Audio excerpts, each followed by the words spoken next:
My husband's mother is trying to take my dying daughter to Disney and told me I'm not invited, and my husband is on her side. Posted by you/MelodyBeatBop92. I have an almost 3-year-old beautiful little girl. She's just a few weeks shy of her 3rd birthday. My baby was placed in hospice 4 weeks ago after having gone into remission in late May. Unfortunately, the cancer has returned, and it is now crushing her optic nerve, and is about 8 centimeters long. Multiple doctors have recommended that we make our daughter as comfortable as possible, as they do not believe removing the tumor is a viable option. I have so much to say regarding her diagnosis, but heartbroken will suffice for now. My husband and I have been making tons of memories with her over the past few weeks. We've included family in some of these moments, but we both feel that we want to spend as much time with our daughter as possible. My mother-in-law called me yesterday to tell me she had booked tickets, a hotel, and airfare for a trip next month. I thought it sounded fun until she said she was taking our toddler with her, just her, my daughter, and her husband. She did not invite my husband and me. My daughter isn't even 3 yet.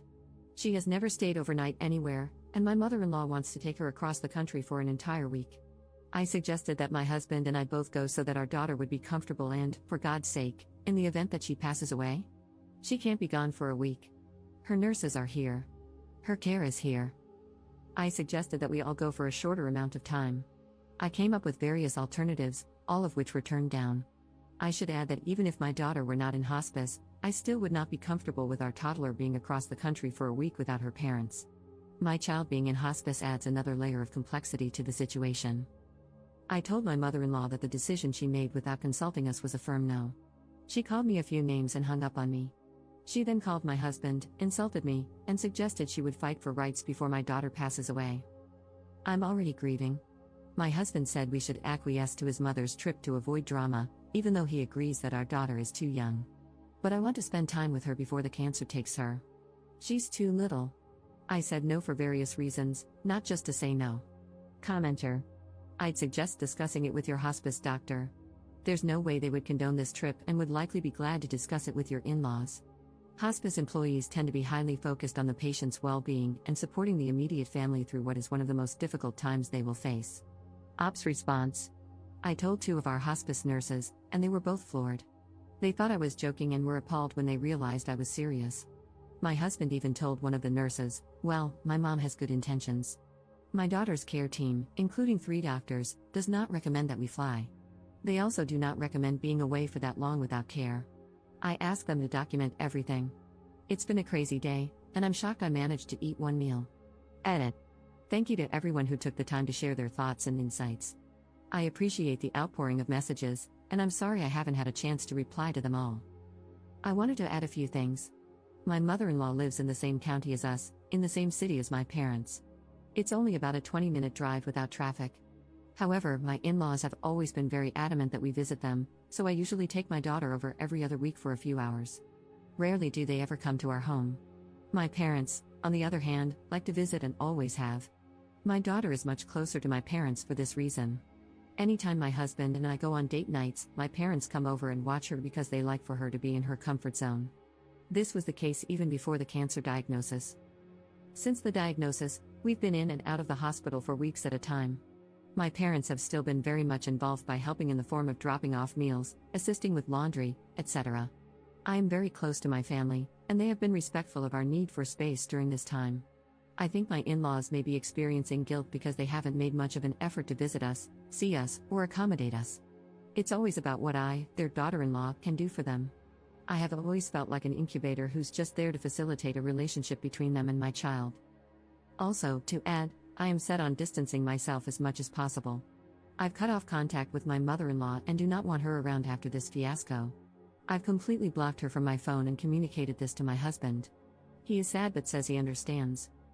A few of you mentioned that this was an eye-opening situation, and it really has been, on many levels. Second edit. I saw various comments about my mother-in-law possibly wanting to take my child on a trip to get her alternative treatment. My mother-in-law planned to take my child to Disney World in Florida, which is across the country from where we live. She lives in the same state, in the same county as us. My husband and I have taken our child to Disneyland a few times in her life, most recently once. Going for 1 day was exhausting, and my daughter was completely spent afterward. I can't imagine my daughter handling Disney World for more than a day, but also, I would like to be there for the trip. Even if my child weren't dying, I still wouldn't be comfortable with her going without me. It's such a bizarre situation. My mother-in-law isn't one for alternative treatments, and I haven't outright asked her, but at this point, I wouldn't be shocked. Either way, my child isn't going anywhere with her, supervised or not. I've already made that clear to my husband. If she wants to visit, it will have to be at our home. Even then, I'm still not on board after everything that has transpired. I've been thinking really deeply over the last few months, but even more so in the last 24 hours. I don't know how I can continue being part of this family. I'm trying not to think too far ahead, but I'm seriously doubting whether I can continue in this marriage. Thank you again, everyone. Third edit. I'm really close with my family, specifically my mom and aunt. They know the wishes I have for my daughter. My husband and I argued for a good week about where our daughter should be buried. It was awful. He wanted her buried with his grandma, where his parents and he will be buried. I wanted her buried at the cemetery where my grandparents are buried and where I plan to be buried. My husband is in the military, so I'm confused as to why he does not want to be buried with his combat brothers, but that's entirely up to him. After this fiasco with his mother, I put my foot down about where I would like my daughter's final resting place to be. I just never thought there would be so much back and forth about where she will be buried, the week-long trip we weren't invited on or consulted about, and acquiescing to his mother's wishes. A crap show, to say the least. I love my husband, but I am appalled by his behavior. I should also add that my family was very supportive of where I wanted my daughter to be buried when the topic came up. They even said she could be buried wherever we want because it's not their choice. I even entertained cremation just to try and come to a middle ground of sorts. I didn't even want to discuss burials and cremation until I absolutely had to. I've been avoiding it. Now it feels morbid to discuss because my daughter is still alive. My husband's family was upset when they brought up the topic because I didn't automatically want my daughter buried in their cemetery of choice. Their main argument was that my daughter carries their last name, so she should go there. My argument was that my family already has 4 open plots, and I want to make one a double for when my time comes. I'm even exhausted writing this because this is my life, and it shouldn't be. We should be a team, united in grief. Now I feel like all I have is my baby and my family to hold me up. Update 1 week later. It's been a few days since I've been online, and I've read some of the messages. Truly, thank you to everyone who has sent their warm wishes, support, encouragement, etc. It's been very touching, and I'm so grateful. My daughter has begun slowly deteriorating, and it's all become very overwhelming. My husband now realizes that this time is precious. That we are on borrowed time, and that our time as mom and dad is the most important. We've had 2 sessions of grief counseling and couples counseling while my daughter sleeps. Our therapist has really helped us both understand how borrowed our time is and how this time truly is for us. Everyone else is secondary. That's not to say that extended family isn't important, they are, but there is a lot of extended family, a lot. However, I'm not sure I will be staying married in the long run. That said, this isn't the time to make such a deep decision. I am emotionally drained from all that has transpired, not only this past week but this past year. You truly see people's true colors when crap hits the fan. An example of this is that on my phone, I have 8 different alarms each day for my daughter's medications, daily. I have been the one who flushes ports, administers medication, cleans up vomit, gives back rubs, and so much more. I have been in this through the thick of it, having to learn everything, because no one else will.